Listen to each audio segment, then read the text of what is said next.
নমস্কার, welcome to পিবিকে রান্নাঘরে সকলকে স্বাগত জানাই। আজকে আমি তৈরি করব সম্পূর্ণ নতুন একটা রেসিপি, কাঁচি পোড়া পিঠের ঘন্ট। এটা একটা নিরামিষ সুস্বাদু রেসিপি যা মাংসকেও হার মানাবে। এই পিঠাগুলো আমি নারকেল দিয়েই তৈরি করেছি। এখানে 7খানা কাঁচি পোড়া পিঠা নিয়ে নিয়েছি। দেখুন, আমি এই পিঠাগুলোকে ছোট ছোট সাইজ করে কেটে নিয়েছি। এখানে টমেটো কুচি, লঙ্কা বাটা ও ধনে গুঁড়ো করে রেখেছি। কড়াইতে জিরা, গোটা গরম মশলা তেল ছাড়া ভেজে নিচ্ছি। এরপর দিয়ে দিচ্ছি কড়াইতে তেল। তেলটা গরম হয়ে গেছে, এবার আমি কেটে রাখা পিঠাগুলো দিয়ে দেব। এগুলো ভাজি করার জন্য এবার দিয়ে দেব হালকা নুন ও হলুদ। এটা সম্পূর্ণ নিরামিষ রেসিপি। তোমরা চাইলে চিংড়ি মাছ কিংবা অন্য অন্য মাছ দিয়েও করতে পারো। ভাজাটা হয়ে গেছে, এগুলো আমি অন্য পাত্রে তুলে রাখছি। ওই কড়াইতে এবার সর্ষের তেল দিয়ে দেব।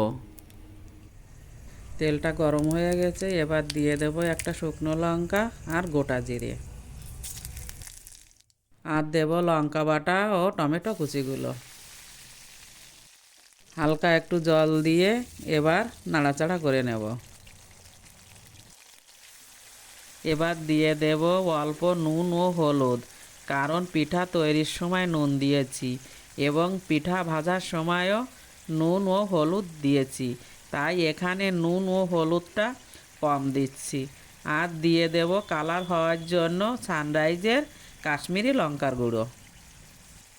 এইবার এই মশলাগুলোকে একটু নাড়াচাড়া করে নেব। আগে তো লঙ্কা বাটা দিয়েছি, তাই এইবার দিয়ে দেব অল্প সানরাইজের লঙ্কা গুঁড়ো। মশলাটা ভাজা হয়ে গেছে, এবার দিয়ে দেব ভেজে রাখা পিঠাগুলো, দিয়ে একটু নেড়ে চেড়ে নেব। তারপর ঢেলে দেব গরম করে রাখা জল, দিয়ে আরও একটু নাড়াচাড়া করব।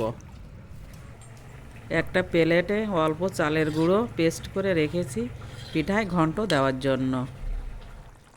ঝোলটা ফুটে গেছে, এবার দিয়ে দেব পেস্ট করে রাখা চালের গুঁড়ো। এই পিঠা রেসিপিটা আমার খুব পছন্দের। এই রান্নাটা আমার শাশুড়ি মার থেকেই শেখা। এই রেসিপিটা গরম গরম ভাত বা রুটির সঙ্গে খেতে খুব ভালো লাগবে। আগে যে শুকনো কড়াইতে জিরে ও গোটা গরম মশলা ভেজে গুঁড়ো করে রেখেছি সেটা দিয়ে দিলাম। হয়ে গেছে রান্না। এইবার একটা পাত্রে ঢেলে নেব। এবার ছড়িয়ে দেব গুঁড়ো করে রাখা ধনে গুঁড়ো। হয়ে গেছে আমার কাঁচি পোড়া পিঠের ঘন্ট। বন্ধুরা, তোমরা তোমাদের বাড়িতে তৈরি করে দেখো, খুব ভালো লাগবে। আর একটু আমার চ্যানেলটাতে লাইক, কমেন্ট, শেয়ার ও সাবস্ক্রাইব করে দিও। আবার একটা নতুন কোনো রেসিপি নিয়ে দেখা হবে। নমস্কার।